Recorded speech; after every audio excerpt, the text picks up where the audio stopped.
Everyone. This is Rachel Yellen with the Yes to Birth Experience. I am so delighted today to have Dr. Laura Norrell, OBGYN at Kaiser in San Francisco. Welcome, Norrell. It's so good to have you here. Nice to see you. I'm glad to be here. Yeah, totally. So for all of you Yes to Birthers, Norrell is like really my favorite obstetrician, and one of the reasons I asked her to be an expert on the series is because she really understands birth, and she works with her patients and with her colleagues in a way, and also with the birth community. I really want to emphasize that she works with the birth community to help us create a connection between the obstetrics model and a more midwifery holistic model. One of the things that Norrell has done in her 23-year OBGYN practice is she developed the obstetric and certified nurse midwife collaborative practice at a small urban hospital in San Francisco. And she did that. She was the head of obstetrics there for 20 years. And now she is at a very large academic hospital, also in San Francisco. So we are very lucky to have her here. And Norrell, is there anything else that you want our listeners to know about your professional life, or the ways that you have been participating in helping women and families have better births for the last 23 years? Well, I so value my personal connection with my patients and with the community of birth that we have in San Francisco. It's amazing. From the doctors and the midwives and the nurses at the hospital to our doulas and yoga instructors and home birth midwives and all of our hypnobirthing teachers and all of our birth professionals and support people. We have an amazing community in San Francisco, so it's been a joy to be part of that. Totally. Can you tell us, just like, why are you so passionate about birthing and this sort of collaborative way of working together? Well, I had a sort of moment of epiphany when I was in my residency at UCSF. First of all, at UCSF, the interns are basically trained by midwives, so that gives us a more holistic introduction to obstetrics. And when I was at San Francisco General as an intern, there was an evening where a home birth midwife brought a patient in, and the patient didn't want to be at the hospital. The home birth midwife didn't want to be at the hospital. And when I came in the room to do an assessment with the nurse, it was the most toxic feeling situation that I've ever felt. And it was very difficult to bridge that feeling and that lack of trust in order to gain trust with the patient to be able to help her. And I really thought about that and did not want any woman to feel that. I don't want any laboring person to feel a sense of negativity. And so I was trying to understand what was going on. I think it was unfamiliarity and misunderstanding and sort of distrust from all angles of that situation. And so in order to improve those types of experiences, I found that working closely with midwives and really literally reaching out to the home birth community was a way to have friendlier exchanges, work together so that if a patient needs to be transferred to the hospital, it could be comfortable, it could be trusting, it could be, we would all know each other even before that happened, so that she could be brought in with positivity. And so I've been working on that for years, and we've made a lot of progress in that regard. And it's been so fulfilling to me to develop these relationships and keep them going and just collaborate over time. And so that's my journey there. It's really amazing. And I can vouch. I can really vouch for you, because when I was doing, my early birth work already 15 years ago, you really were that bridge. I mean, coming to all of the networking events and just really showing up to know everyone in the community. So I hope, I wish that other obstetricians would follow that model, because we know that when the birthing person's whole team is in connection, it creates a much greater field of trust for her, that to feel to be supported. So thank you for everything that you have done to create that in San Francisco. It's been really successful, and I want to know if you can speak to just your experiences uh, of natural birth. You know, we're here on this show not to, not to advocate specifically natural birth, but we're talking about how to have a healthier birth, a less painful birth, an empowering birth, a satisfying birth. And if you look to your experiences around your patients who have had these satisfying, empowering, healthier births, what do you see as working for them? How do you help your patients have these more satisfying, empowering births? Um, well, I think some of it comes from just a woman's awareness that she can do it, and that she has choices, and looking at her own support network, engaging her partner to um, partner with her and learn about birth and learn about what it means to be a birth partner. Um, I think as a hospital-based practitioner, we have a lot of room to grow, to learn to incorporate the partner, and so that's super important. Uh, I feel that it's a big asset for people wanting a natural birth to have a doula involved, have their sort of one-on-one experienced birth professional with them during their labor, really there to help, a doula to help them in their labor and to help their partner help them. That's one of the biggest roles there, to have a more holistic experience and just more satisfying. Um, I think engaging with your obstetrician or midwife, if you're having a hospital birth, just really engaging with your practitioner and getting to know them really well, and opening up very, very honest communication about what some of your concerns might be, what some of your fears might be, what you've heard from other people, and just really process all the thoughts that you have around birth that are circling around in your mind, um, and just get some clarity on what may or may not be true. Um, I think a lot of women just coming into my office, I think, switch on a thought of, I'm being medicalized right now, like I'm a patient. And I want to really help them feel and know that they are experiencing their process, and we're simply there to help and be alongside and not dictate what happens, but be there to assist if they need assistance and to guide where we have guidance to provide. Um, um, one of a really good communication tool can be what's often called a birth plan. It's sort of misnamed, obviously, we know, because you can't plan things exactly, but I think talking in detail about birth preferences is very instructive. It can be, if you have a birth preferences list, that can be a fantastic communication tool, and to just have one place to really gather a lot of your thoughts and ideas for reference for later.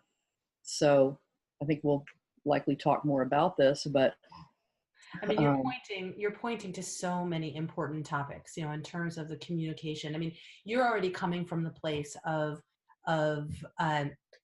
your assumption is that you're there to be helpful, as opposed to you're there to direct.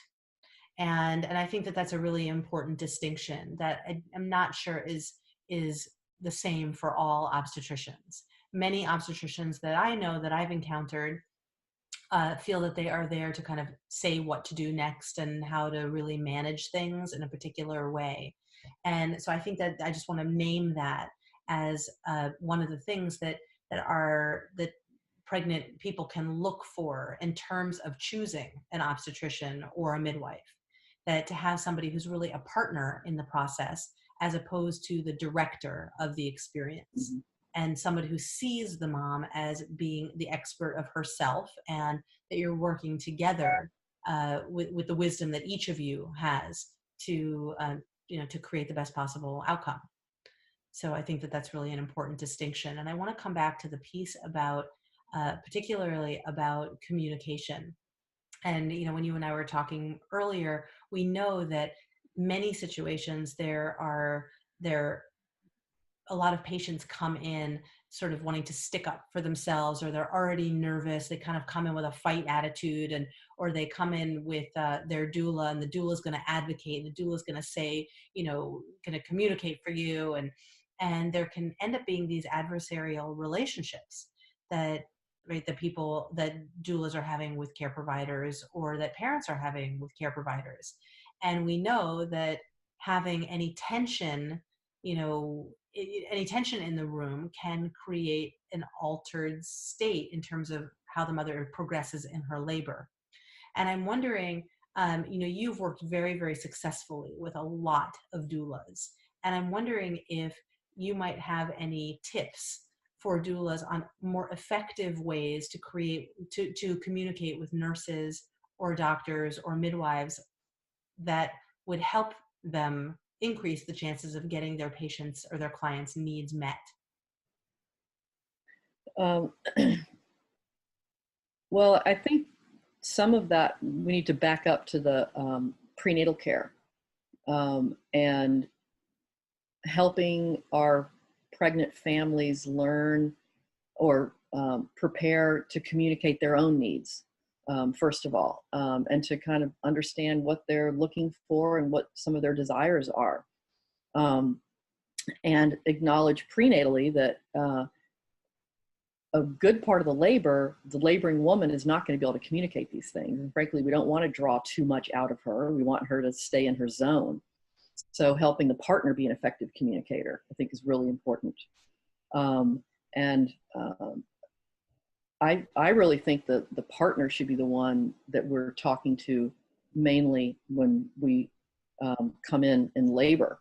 When the physician or the midwife comes in labor, yes, we're going to talk to the patient, but also have more discussions with the partner. So I think the doula can really help the partner process things and help their communication as well. So I want to sort of focus on the partner first, because that's the family.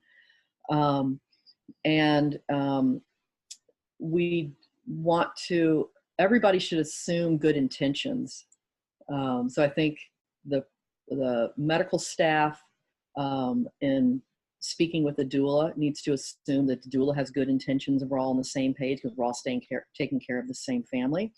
And I think the doula also needs to assume good intentions with the hospital staff. And so obviously, respect, calm, quiet communication is helpful. Sometimes having it outside the room can be really helpful so that we don't disturb the laboring woman.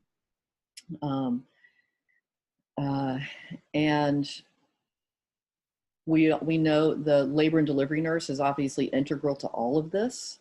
And we know they have a lot to do. They have a lot of tasks that they're doing. I know they have too many tasks they're doing, they would tell you, and would love to provide a lot more bedside labor assistance, but sometimes they're unable. So I'd say most of our nurses really appreciate when there's a doula there to help support the patient.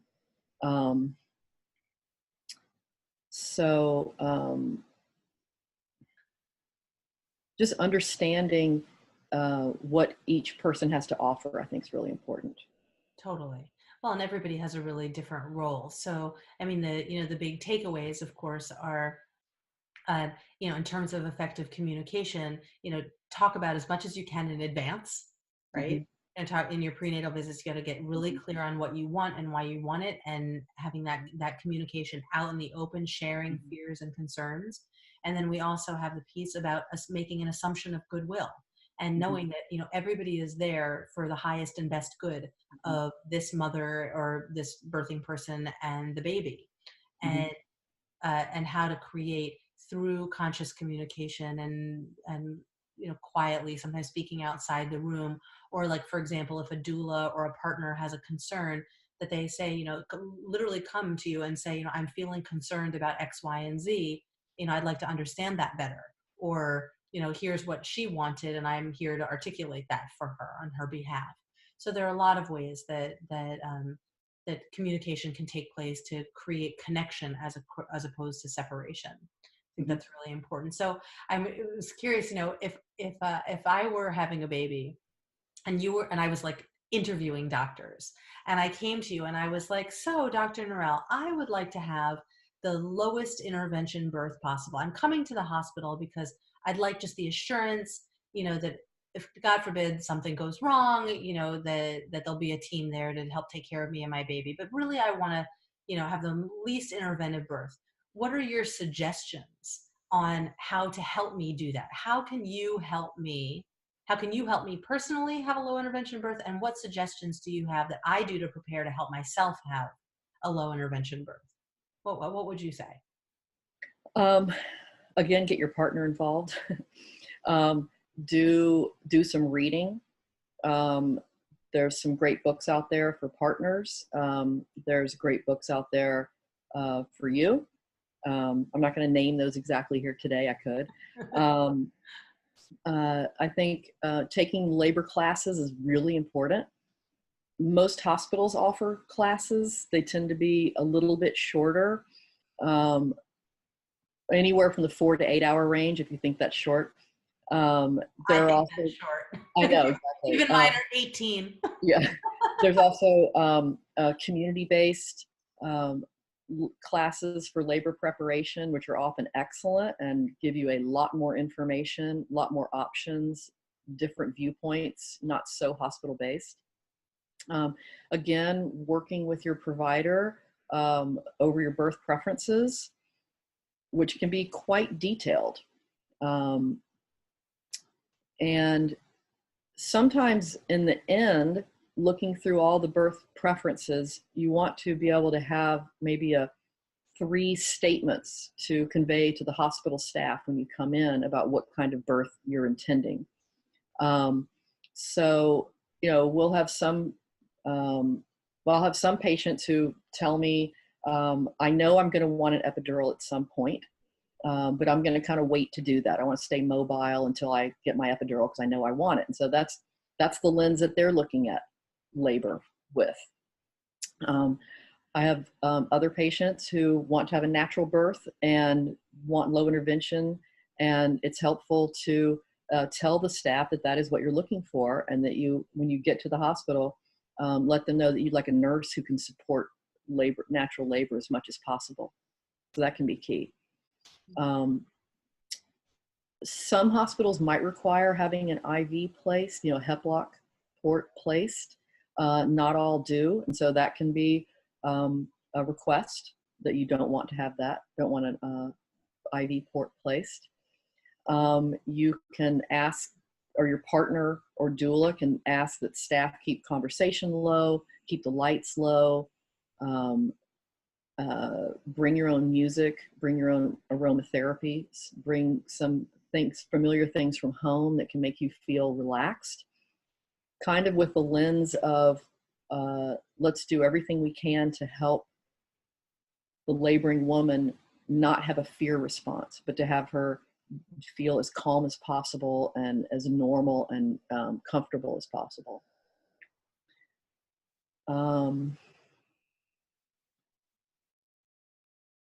Yeah, amazing. So many things. Like there's so many mhm, things that people can do that, you know, that you would recommend. And I know we talked earlier, and you know, about this, and we also mentioned, you know, staying at home as long as possible to avoid unnecessary interventions. Do most of your labor at home, and and um, and uh, stay connected to the baby, really have a relationship with the baby, so that the mother can be in tune with the baby's movements, and the mother can feel from the inside, that her baby is doing really well. So lots of things. So I so appreciate that. And I want to just uh, one of the things that comes up so frequently in around, in the birthing communities that I'm exposed to is this the discrepancy uh, between evidence and what's common practice. And I think it's such a juicy conversation. Like, why is it that the evidence says blank, but the common practice is blank? And they don't often match up. And as we started to talk about that, you gave some really great answers as to why that is. And I'm wondering if you can speak to that, maybe starting with what, the first answer that you gave to me was, well, where are people getting their evidence? So if you could kind of talk to why is it that we see so many discrepancies between what seems the evidence that we've been given and what are the common practices? Um, well, I think you see those ideas come into play mainly when we're looking at how a hospital-based physician is going to approach an issue compared to how a home birth midwife might approach an issue. That's when those differences become the biggest. Um, so, um, so where do we, as obstetricians, get our guidance? We have to start with ACOG, American College of OBGYN. So they put out practice bulletins and guidelines and give us our practice standards. We obviously have our journals of obstetrics and gynecology. There are also nursing journals, midwifery journals, where we can also get information. And they often approach issues just a little bit differently or have different data sets, for example. More locally, well, I'll just say locally because there's different cultures in different areas of the country. You can look at VBAC rates in different areas of the country, epidural use rates in different hospitals in the same town, C-section rates in different countries and states and hospitals in the same town. Again, like, why is there so much variation? Some of it also has to do with where people were trained and what has been their personal experience. Or what is the local culture in that hospital with regard to how the maternal fetal docs, the perinatologists, set practice expectations in a hospital. Or what might be malpractice concerns and the history of bad outcomes in a local area. So I think we talked earlier about patients or women that have ruptured membranes at home, clear fluid, not having a fever. Do they all need to come in to be evaluated? When they come in, can they be evaluated and be sent home? When does their induction start? Do they need an induction? When might it start? And so there's a lot of variation within practitioners, within hospitals, within hospital systems. And so those are some of the factors. It's so powerful. Even just to, that one topic of, the bag of water releasing and what occurs from that point forward, and the different kinds of information that people are going to get as to, well, what creates the safest experience. So I know we could talk a lot about that, but I really am wanting the Yes to Birthers to start to see that it isn't just that, it's not that one person is right and one person is wrong, or one model is right and one is wrong. It's that there are many different factors that are contributing to the ways in which evidence is either seen or not seen, or created, gathered, or not, and how it gets implemented or not. And it's, I think, one of the biggest takeaways here is, how do you choose or find and choose care providers who are aligned with your preferences, and how do you, what are those questions to ask? And I do wonder, do you have any suggestions of like, oh yeah, if you're having a baby and you want to have a more autonomous birth experience, or a partnership between the medical providers and the patient, a more partnered kind of experience, or these are like your three golden questions, or to ask when doing interviews for who you're choosing to be your care provider. Do you have any suggestions of how to get quick, go quick to get the information of like, is this the care provider for me, or is this not the care provider for me? Um, well, I guess you could ask your doc, how would you support a natural labor? Right. And just see how they respond to that. Um, I think it's also helpful to ask other people what's been their experience. Mm-hmm. And that might be friends who've had deliveries, or birthing community people in your city. Um, uh, I've had some patients, if they are moving to a new place and they ask me for advice, I'll say, well, just call labor and delivery. And whoever answers the phone, just ask, oftentimes it's going to be a nurse, and ask them which doc or midwife best supports natural labor, or that you would recommend for me. That's And a maybe call in the morning and then call again in the evening on a different shift, just to find out who do the nurses like to work with. great. That's a great suggestion. I love that. Yeah. Um, no, so super helpful. So another couple things that I wanted to just come back to, which is, this really incredible birth plan, birth preferences sheet that you're working on. And, people often dismiss the importance of putting their birth plan together. And I really think it's important. And what you're describing in what we're describing around birth plans is so important. I wonder if you can just kind of give us a little preview of what you're doing in terms of how it's broken up, and some of the things that you include on there that you think are really unique, or the most important things that you've included on this birth plan that you're working with.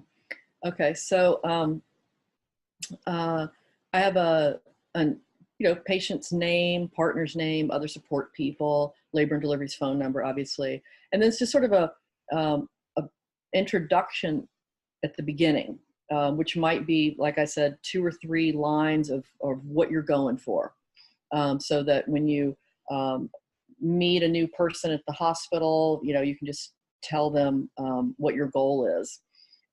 We tend to have, most hospitals now have a whiteboard in the room where you can just put some pieces of information there. And so there's not a whole lot of space. There's not a whole lot of things that can be put up there, so that any person can look at it and go, oh, right, yeah, the partner's going to assist with the delivery, or, oh, they don't want the placenta, or, there's only a few things that can be put up. So that's why it's important to put these on your birth preferences. So also in the introduction, if you have a history, if you've had a previous birth experience, there's a piece of it you don't want to repeat, put that on there, or I know I had a postpartum hemorrhage last time, so I want to make sure I get the Pitocin after the delivery, for example. I wasn't listened to about this topic last time, and I want to just be safe on this. So just any introductory comment that might be a sort of psychological leftover from the last delivery, for example, or from your life. Some people will have a comment about something their mother told them about their own when they were born, that's in their mind, that they want other people to be aware of. So just whatever's hanging out that you need to introduce yourself. I have the mnemonic BRAIN, which BRAIN, which I think a lot of people know about. So when faced with a choice of a potential intervention, for example, how do you have a really good conversation about that? And so you can ask B, what are the benefits? R, what are the risks? A, what are the alternatives? I, what does my intuition tell me? And N, do we need to do that now? Which is helpful to have that as a reminder that that might be a good way to have conversation if that's needed. And I think bring your labor support materials with you. So if you've taken a labor class and you have a binder and you have info, bring it. There's you're going to have imagery of pushing positions, different ideas for each stage of labor, and that's something that can be referred to during labor. That's obviously something for your partner to be looking at. And then in first stage of labor, to be as mobile as much as possible. Minimize vaginal exams, intermittent monitoring if possible. A comment about, do you want to be asked about your pain? Or do you want to be offered pain medicines? Or do you not want to be offered pain medicines? Or if you have a particular way that you're going to be communicating such that you'd rather the communications go through your partner than directly to you. I think that's important to clarify to people. And then in second stage of labor, talk about if you want to do a hands-on delivery, you or your partner do a hands-on delivery. That's something in hospitals that I think is usually overlooked and often not offered. And I think one of the biggest impact things we can ever do for the partner to really get hands-on with us when we're doing the delivery and help bring the baby out, as long as it's a safe, calm situation. So that's things people just don't know to ask for that adds to satisfaction so much. And I think it's really helpful to point out details about the sacred hour, that golden hour, the first hour of life. Having the pregnant people and parents be attuned to how special that first hour is and how important that first hour is can reorient them to wanting to pay attention to that, to wanting to honor that, to knowing that we're going to honor that and help them have their baby undisturbed on mom, at least for the first hour before a baby's weighed, before a baby's measured, and learning their behaviors while they're resting, and then they might look around and move around and sometimes wiggle towards the breast. And that babies we don't put them on the breast immediately to breastfeed once they come out, because they've been on the gravy train. They're not hungry yet. They just want to get used to breathing and get used to being on mom and starting to smell different smells. And I have a poster in my office that I show my prenatal patients so they can see this. And for some people that brings them to the next step, because when you're pregnant, you're thinking about your body, and sometimes it's literally hard to visualize the baby that's going to come out. And so to spend a little time focusing on that, because that's the prize, right? Spend some time focusing on that is just another way to get people engaged into what this natural mammalian process is. I think that's very valuable. I love that you're talking about, satisfaction, because as we know, of course we want to have a healthy baby and healthy parents and all that. But we know that there are many ways in which babies, sometimes need to be born that's different from, the wild way, and how important it is that around patient satisfaction. So one thing that I know that you're so conscientious of and really passionate about is family-centered cesarean birth. And I haven't had anybody else on the show speak about this. And I'd love for you to tell our listeners what is a parent-friendly, baby-friendly cesarean birth. How do you do those differently? Love to hear about that. Okay, so when someone's going to have a cesarean birth, it's either planned, we know it ahead of time because either it's breech, there's a previa, we have a big heads up, they're having a repeat, and we really know this is going to happen. So we have a lot more time to discuss this and talk about it and visualize it. And when a labor changes and it becomes clear during labor that someone needs a C-section, we don't have as much time to discuss things. So either way, I think it's important that we present the situation not as we're going to do a surgery, but we're going to help you with your birth and do everything we can to make this cesarean delivery a birth and keep them as involved as possible. Because I think nothing makes you turn into a patient with no control more than laying on an operating room table with your arms out. I think that's the thing that causes the most fear for people in the entire process. So explaining how the cesarean delivery happens, that we just really talk them through the process from we're going to roll into the operating room, we're going to move to a table, there's a lot of machines in there, but there's a lot of people that are there to help you. There's some noises. We're going to do everything we can to keep you as relaxed as possible and comfortable and warm. As soon as we can, we'll have your partner come in to sit right next to you right here. Ideally have the person I call the patient whisperer, which is usually me, when patient comes into the operating room, really just to sit with them the whole time, and I have my hand on them, talking to them in the partner seat. And from that venue, I can talk to them and hopefully distract them from the scary things that appear to be happening in the room, which are unknowns, but just talk to them. But I can still, from that seat, help direct the room of what's happening as the attending physician. So sitting with the patient until it's time for me to go scrub. And then when I come back and we put the drapes on and we check to make sure the anesthesia is good, then we bring the partner in to sit with her and just stay connected with her, touching her. And I want to also prepare the partner for what the operating room is like. So keeping communication with them during the surgery so that they know that we're paying attention to them, not just to their abdomen. And it's talking them through the delivery as the delivery is happening. We have a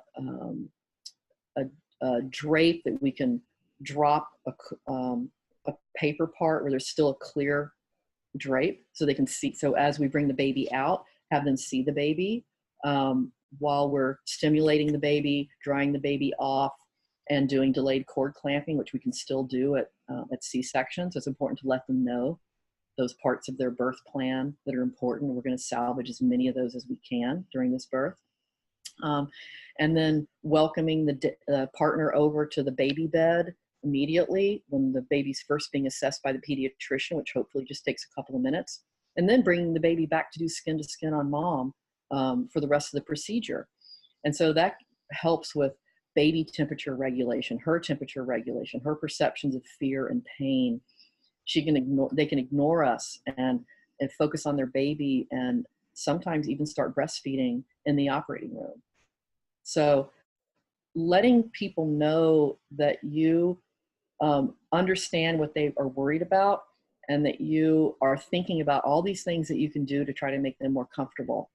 Just them knowing that you're paying that much attention to their perception and their experience is such a huge aid for people, and they feel attended to and taken care of and supported.